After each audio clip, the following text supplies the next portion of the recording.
وہ کہتے ہیں کہ ریاست ماں کی طرح ہوتی ہے، اور اگر ریاست ماں کی طرح ہوتی ہے تو یہ تو نہیں ہو سکتا کہ اسی ریاست میں ماں کا ایک بچہ، اس کے پاس پیسے کی فراوانی ہے، اس کے پاس ریسورسز ہیں، تو ماں کا ایک بچہ تو اعلیٰ تعلیم حاصل کر رہے ہیں اور اچھی اچھی یونیورسٹیز اور کالجز تک اس کی رسائی ہو، اور جو ماں کا دوسرا بچہ ہے وہ وسائل کی کمی کی وجہ سے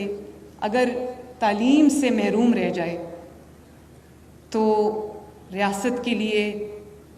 یہ بہت ہی فکر کی بات ہے، بہت فکر انگیز بات ہے۔ میری چیف منسٹرشپ میں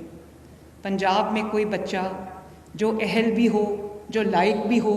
جو محنتی بھی ہو، جو میرٹ پہ بھی ہو، اور اگر اس کو صرف اس بنا پہ کسی کالج یا یونیورسٹی میں جہاں وہ جانا چاہتا ہے اس کو داخلہ نہ ملے کہ اس کے والدین کے پاس وسائل نہیں ہیں، انہوں نے اپنا کچن چلانا ہوتا ہے۔ ابھی ایک بچی نے مجھے کہا کہ میرے لیے اتنی، جس کو میں اسکالرشپ دے رہی تھی، اس نے کہا میرے لیے اتنی بڑی ہیلپ ہے کیونکہ میرے اور بھی بہن بھائی ہیں، تو میرے والدین جو ہیں وہ تمام بچوں کی پڑھائی کا خرچہ پورا نہیں کر سکتے۔ تو